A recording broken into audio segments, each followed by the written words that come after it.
I'm Rory, and I'm Aboriginal. It's a running joke I have with my friends. They say, "Why do you say you're Aboriginal?" And I say it's because I'm proud of who I am and my heritage. My totem is a blue wren. Every time I see one, I feel like my ancestors are watching over me.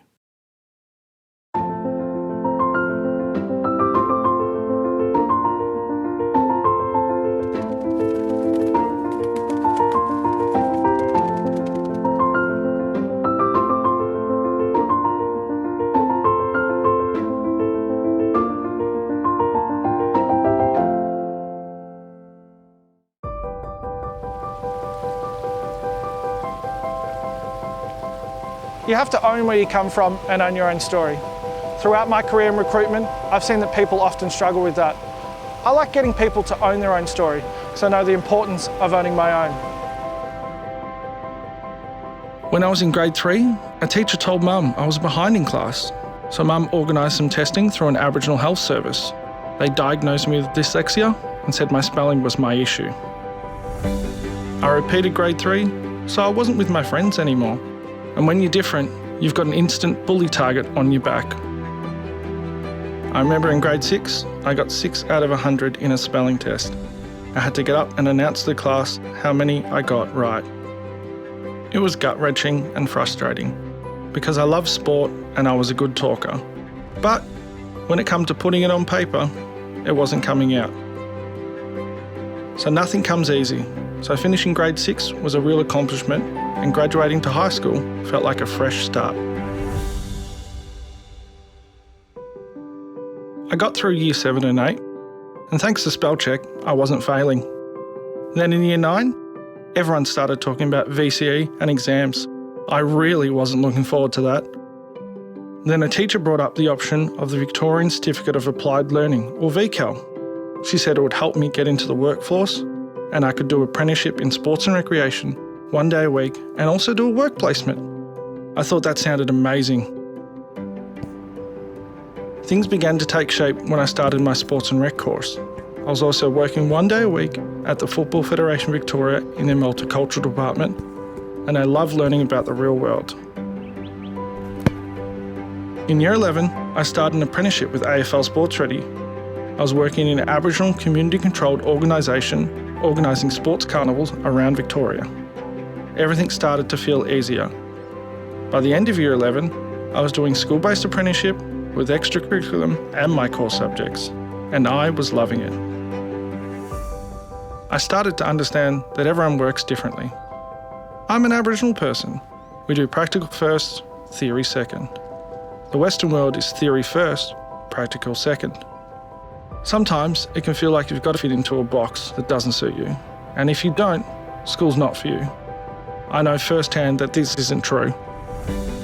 I finished year 12, an apprenticeship, I got my senior VCAL, and even won Victorian VCAL Student of the Year. A few years before, I didn't even think I'd make it through high school.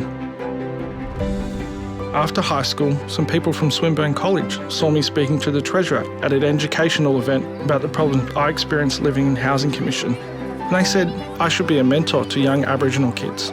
I didn't see myself as a mentor, but I joined a program working with Aboriginal youth who hadn't been part of education for a while. We worked with a film crew and got these kids working behind the camera. There was this one kid who really loved it, and by the end of the week, he wanted to enrol in TAFE doing multimedia. It was really cool to see that, and I thought, okay, I've got a passion for this. And that's what led me into doing youth work at Swinburne.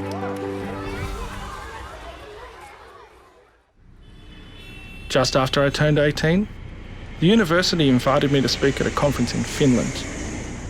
So my first big presentation was in a room full of strangers on the other side of the world. When I finished my diploma, I got a job at an Aboriginal TAFE centre as the career liaison officer, and I was also working at local prisons, supporting men and women through their educational journey.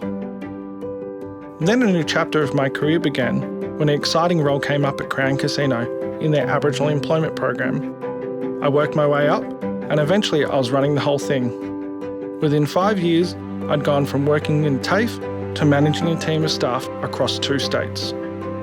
I now work in the State Government Department of Jobs, Precincts and Regions, concentrating on Aboriginal recruitment and self-determination.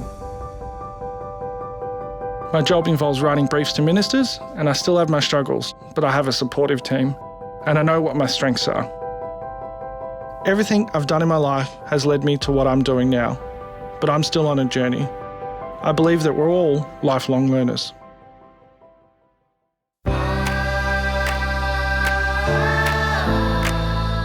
Education is slowly changing, but if you're finding it hard or frustrating in the classroom, ask for help, even if it does make other people treat you differently.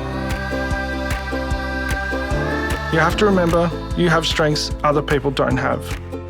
Find what you're good at and get support for the rest. Taking ownership of your own story is the key to confidence. No matter where you are on the spectrum, what type of dyslexia you have, what race you are or sexuality. We're all on our own journey, and we're the only ones who can tell our stories. It won't be easy. There'll be a lot of struggles and tears, like there were for me. But if you own what you're good at and own your own story, everything else will fall into place.